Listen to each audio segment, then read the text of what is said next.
Hello and welcome to our 1982 Ferrari 400i sale. This is not your regular 400i. This is a 5-speed manual transmission, the most desirable of the 400 series. This is finished in Grigio Scuro Metallizzato, designed by Pininfarina, accompanied by a 4.8 liter V12 engine. This car was also featured on Car and Driver magazine, which will be shown on the sale. And you might recognize this car from 2020 when it was previously sold on Bring a Trailer. Good luck with the auction and hope this car is yours. Put it to position 2, show the gauges, temperature low. Let's get her started.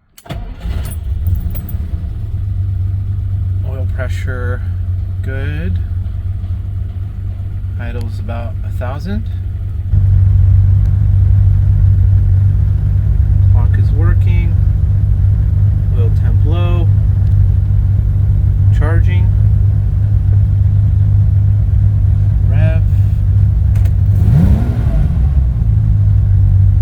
and there it is.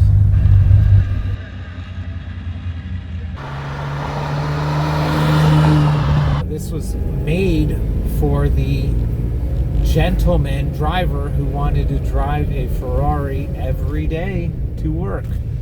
They made this in an automatic, they made it in a stick shift. The automatic version had a Chevrolet, I think a torque flight or whatever it was. Very not torquey. I don't know what happened with the gear ratio at the factory, or maybe they just didn't care. But the stick shift, that's a different story. You have a little baby Daytona here. I don't even know why I would call it a baby. Because it's technically a 2+2 4-seater, and you know, I really don't remember if the Daytona had no seats in the back, but this 4-seater, this executive model, like all of them, dual air conditioning, front rear, climate control, which technically was an innovation. I don't know if it was a Ferrari innovation or who invented it, but had dual climate. The rear actually has knobs for its own AC. You can hear it there.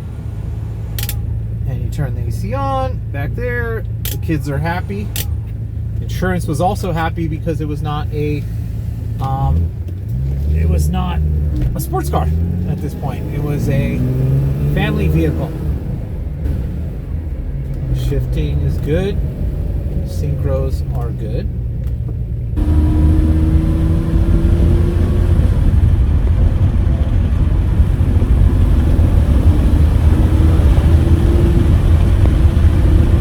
Now, these cars, like the 575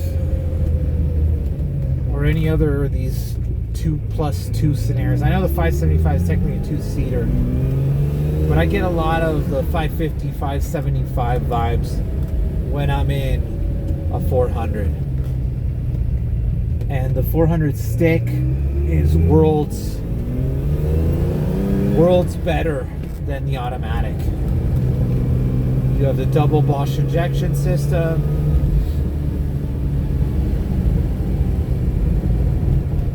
And you have 5 gears. This is where you get that Daytona feel. You have the boxer engine. A lot of nice sound.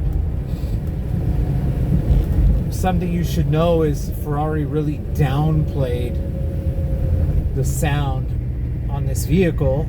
I'm not sure if it was for emissions reasons or they just, if it was supposed to be like an executive car, maybe wasn't supposed to be that loud. And I know nowadays the executives, they want a loud car. So this car could be modified to be much louder, but it still has that Ferrari pitch, that sound. So let's continue forward. This car has a lot of power. It's difficult to really get this thing to go full speed. The ratios of the gears are much longer than the Daytona.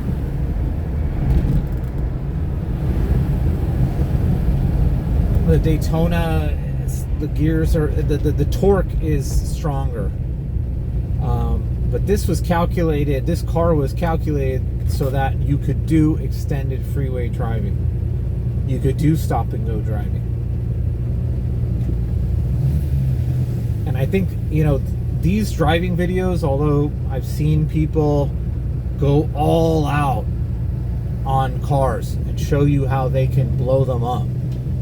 But I think the biggest test for a vehicle is, can I do a half hour of stop and go driving in traffic? That's where a lot of Ferraris fall short. They get restored. No one ever tests their limits. Will the fan turn on? Will the car overheat? Though that's where really, you know, you get into the dynamic of the car. We have a healthy running motor.